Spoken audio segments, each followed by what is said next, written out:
It's Wednesday, June 17th. Welcome aboard to this edition of Barnstable Today. I'm Kevin Friel. And I'm Andrew Gobiel. Thank you very much for joining us. We are here today at the Farmers Market on East Main Street. The first day, it takes place every Wednesday from 8 in the morning until noon, until early September.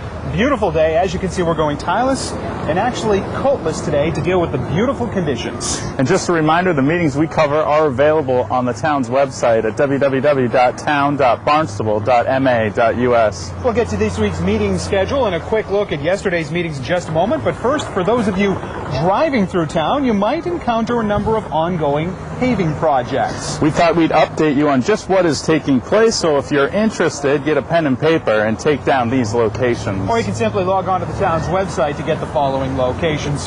First, the sewer connection is being placed to the Red Cross building on South Street in Hyannis. Ongoing work on the sidewalk along South Street require the closure of one lane of traffic on Tuesday and Wednesday. Traffic should not be affected as much on Thursday and Friday. Paving overlay projects are scheduled to take place on Bassett Lane and Stevens Street this week. And similar work is slated this week for C Street, the C Street Extension, and West Main Street near the Rotary. The DPW went before the Conservation Commission earlier this week on Tuesday to update and explain a few changes in a proposed sidewalk construction project on Ocean Avenue near Keys Beach and Stewart's Creek. Here, Roger Parsons of the DPW. We hope the changes are positive for all interested parties. Mr. Gatewood and myself actually have had a further site visit in addition and discussed the changes that I'm just going to talk about this evening. This project consists of placement of a sidewalk, also placement or replacement, I should say, of a guardrail alongside the roadway. The original proposal was to extend the edge of the existing roadway 7 feet towards the dune, in which a walk would be placed, as well as the space for the guardrail. At some point, I think there was a little confusion about that, but that was the way that it had been designed. In addition, there was originally proposed granite curbing along the edge of the roadway. So those components were reviewed with the intention to create what we feel is a softer approach, an approach that fits more within the natural environment that exists today in the vicinity. And I want to say this, that we at the DPW recognize the sensitivity of the location and appreciate the input from the Conservation Commission regarding those facts. What we are now proposing is to, number one, eliminate the granite curbing. Therefore, the edge of the existing road would remain intact. Immediately adjacent to the edge of the existing road, which at this point would not be touching, because there really is no need to do so, would be maintaining a vegetated strip, approximately 2 to 3 feet. It varies, it's to the inches, but it's 2 to 3 feet, at which we could say there would be grass or the native grasses that grow today. After the 2 feet strip, at least the minimum 2 feet strip, we would place our guardrail posts. The type of guardrail replacement that we're proposing is a wooden post and wooden block with the so-called quote-unquote rusted steel. That's the rusty-colored steel guardrail in place of the existing concrete posts. Behind and to the dune side of the guardrail would be, at this point, the sidewalk.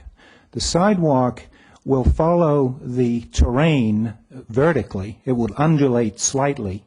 It will go up and down. We don't anticipate any excavation other than immediately under the sidewalk. In the case of if it were asphalt, that would be gravel. So that, in a nutshell, are the changes that we are certainly asking the Commission to review and are proposing.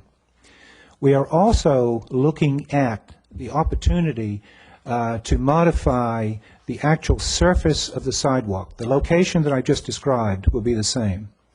But there has been some input from interested local folks in the area, and has come through to the DPW, that perhaps the sidewalk should be constructed of a synthetic wood, Trex or similar material, to more closely match the proposed material that is proposed. And again, I apologize for not mentioning this earlier, but as we are aware, the Stewart's Creek Crossing project, which is separate to this, we are coordinating with and dovetailing with the Stewart's Creek project, but it is separate.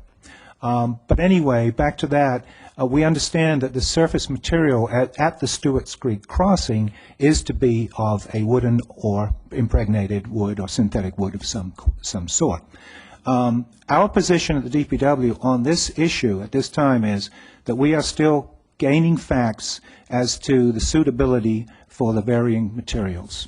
We want to make sure that we end up with certainly an aesthetic situation. We also want to be clear on our maintenance responsibilities and costs and the durability through all seasons of this material. So, after his description of the changes, Mr. Parsons faced a few questions from the board. One combined question then. Is the project still on schedule? The last we heard was September of this year. And number two, is there lighting that's contemplated along this walkway? Any lighting enhancements other than what's been, there's no lighting there now to speak of. right, this first part. Schedule, yeah, I think we're still in that vicinity. It may have been stated, fall, September. If a decision is made fairly rapidly on the material, we have all the materials available to go to bid, in a fairly short situation. Possibly and quite probably, when we talk fall, we talk construction occurring in September, October, and even into November, as you well know. So that's the answer to that part. The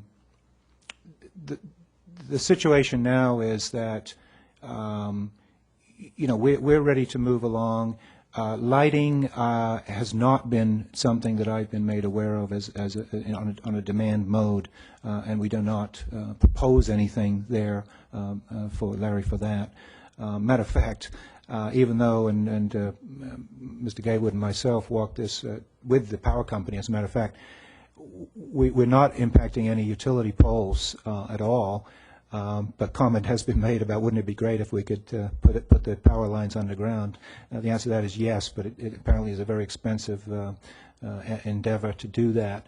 So as far as lighting, should that occur through something that I'm not aware of, one would imagine that the existing utility poles would be utilized for that, as again has been typically done. But I'm not aware of any of that situation. I'd like to express my support for something other than a bituminous, sidewalk. Both from an environmental standpoint, minimizing the use of petroleum products, close to the water and close to the creek. Obviously we got a road here, but that's old and probably long since stopped leaching. But new paving would was never a good thing. And I just like the idea from an aesthetic as well as just an environmentally attractive, sort of encouraging aspect to the project. The board voted to continue discussion of this until its next meeting on July 21st. On the meeting schedule tonight, we have an accessory affordable apartment program meeting at 6 p.m. in the Town Hall hearing room. The Zoning Board of Appeals at 7 o'clock in the Town Hall hearing room this evening. Then the Hyannis Main Street Waterfront Historic District Commission meets at 7 o'clock in the Selectmen's Conference Room. And tomorrow night at 7 o'clock, the Town Council is going to meet at the Town Hall hearing room.